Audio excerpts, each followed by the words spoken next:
안녕하십니까. 좋은 아침입니다. 오늘은 역대기 하 21장의 말씀을 통해서 역사를 통해 배우는 신앙의 가르침이라는 주제로 함께 말씀 나누기를 원합니다.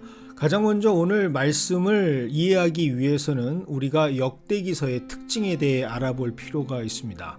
언뜻 보면 열왕기와 역대기는 같은 이스라엘의 역사를 다루는 것처럼 보입니다. 하지만 두 역사는 다른 시대에 쓰여졌고 분명한 다른 목적을 위해 기록되어졌다는 사실이죠.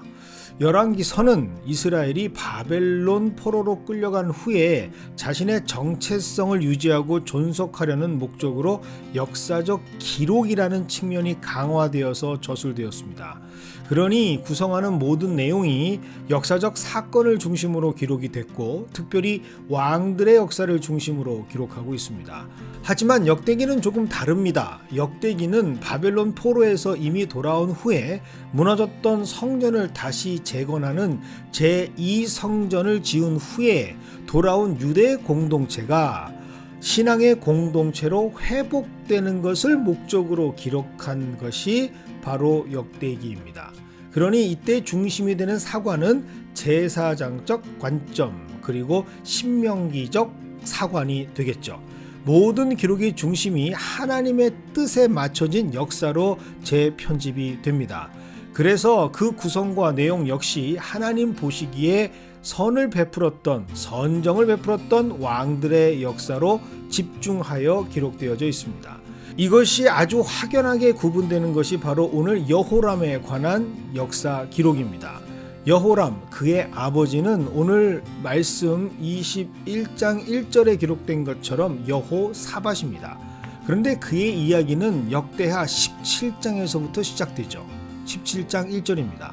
아사의 아들 여호사밧이 대신하여 왕이 되어 스스로 강하게 하여 이스라엘을 방어하되 그리고 무려 17, 18, 19, 20장 4장에 걸쳐서 그의 업적과 역사를 기록하고 있습니다. 그런데 오늘 그의 아들 되는 여호람에 대한 역사는 단 한 장, 역대하 21장에서 마무리가 됩니다. 이것만으로도 우리는 뚜렷한 한 가지 사실을 알 수가 있죠. 그것은 바로 여호람은 하나님의 기준에서 제사장과 신명기 관점에서 볼 때 뭔가 분명하게 잘못된 사람으로 평가되고 있다라는 사실입니다. 그래서 우리는 먼저 이런 평가를 얻게 된 주요 사건들은 어떤 것이 있는가 살펴볼 필요가 있습니다. 역대기 저자는 그 첫 번째 이유로 여호람은 오직 권력만을 추구했던 왕이라는 사실을 기록하고 있습니다. 약속받은 민족 그리고 믿음의 나라 이스라엘의 기름 부음을 받은 왕의 목적은 아주 선명합니다. 하나님을 사랑하고 하나님의 백성을 섬기고 사랑하는 것이죠. 너무 심플해서 너무 간단해서 혼동될 이유가 전혀 없습니다. 하나님을 사랑하는 표현으로 그가 얼마나 예배를 소중하게 여기고 귀중하게 행했는가, 백성을 사랑하고 섬기는 표현으로 그가 얼마나 백성을 위해서 많은 일들을 행하였는가라고 하는 분명한 기준이 제시가 됩니다. 그런데 여호람은 이 기준과는 거리가 먼 오직 자신만을 위해 권력을 집중했다라고 오늘 역대기는 기록하고 있죠. 그래서 그는 악한 왕으로 오늘 평가됩니다. 그는 자신의 동생들은 물론이고 정치적으로 위협이 되는 모든 자들을 제거합니다. 4절입니다. 요람이 그의 아버지 왕국을 다스리게 되어 세력을 얻은 후에 그의 모든 아우들과 이스라엘 방백들 중 몇 사람을 칼로 죽였더라.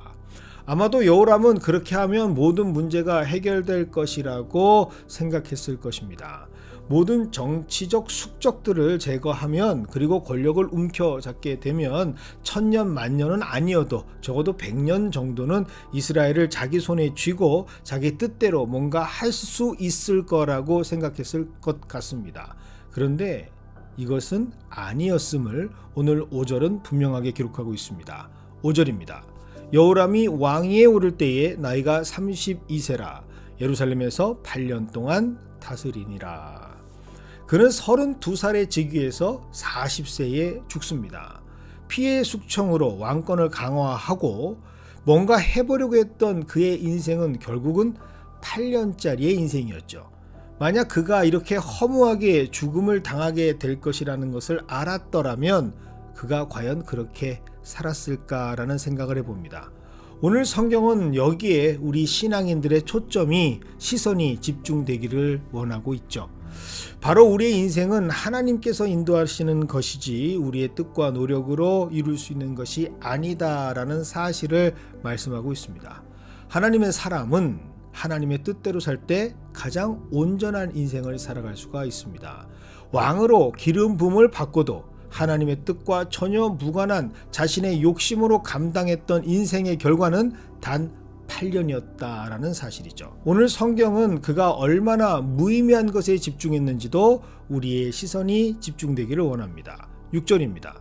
그가 이스라엘 왕들의 길로 행하여 아합의 집과 같이 하였으니 이는 아합의 딸이 그의 아내가 되었습니다. 그가 여호와 보시기에 악을 행하였으나 그는 멸망한 이스라엘의 왕들이 추구했던 길을 따릅니다. 그것이 옳은 길이라고 여겼던 것이죠. 그것이 바로 자신의 뜻을 이룰 수 있는 힘의 길이고 적합한 길이라고 생각합니다. 그래서 아합의 딸을 자신의 아내로 맞이합니다. 정치적 계산으로 정략적 혼인을 맺은 것이죠. 하지만 오늘 본문은 단 한마디로 이 모든 것이 잘못된 선택이었다라는 것을 선포하고 있습니다. 6절의 하반절이죠. 그가 여호와 보시기에 악을 행하였다라는 기록입니다. 그가 왕이 아니었다면, 만약 그가 평범한 사람이었다면 어떠했을까라는 가정을 해봅니다. 하지만 그랬다면 아마 오늘 말씀의 그의 이름은 물론 그 어떤 것도 기록되지 않았겠죠. 그가 왕이었기에 하나님의 뜻으로 하나님의 나라를 만들어야 하는 삶의 목적의 주인공이었기에 그는 오늘 성경에 기록될 수 있었던 것이죠. 그러니 그는 반드시 하나님 앞에서 하나님께서 기뻐하시는 선을 이루어야 했을 사람입니다. 하지만 여호람은 이것을 행하지 못한 실패자로 역사는 기록합니다. 오늘 말씀 6절의 하반절이 또 이를 평가하고 있지 않습니까? 그가 여호와 보시기에 악을 행하였다라고 말이죠. 결국 그의 악함은 그를 8년밖에 안 되는 인생으로 마감하게 만듭니다. 심지어 하나님께서 참고 참으시는 은혜를 베풀어 주심에도 불구하고 그는 이런 인생을 살게 됩니다. 7절입니다.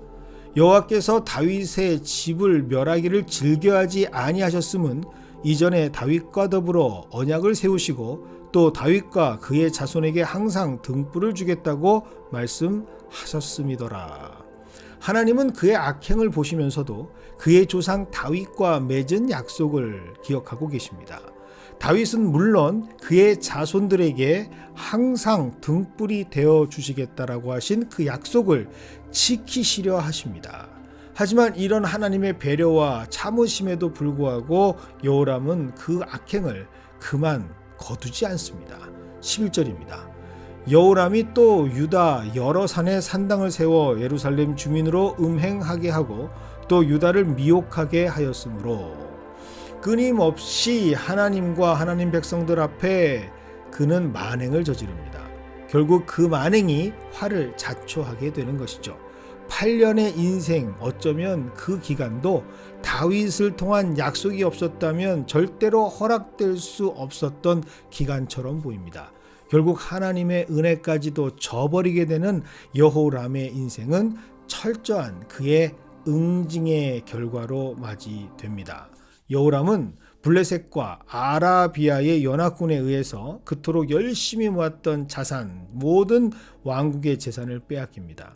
그리고 그 과정에서 그의 동생들이 자신의 손에 죽임을 당한 것 같이 자신의 아들 모두가 단 하나를 제외하고는 죽임을 당합니다.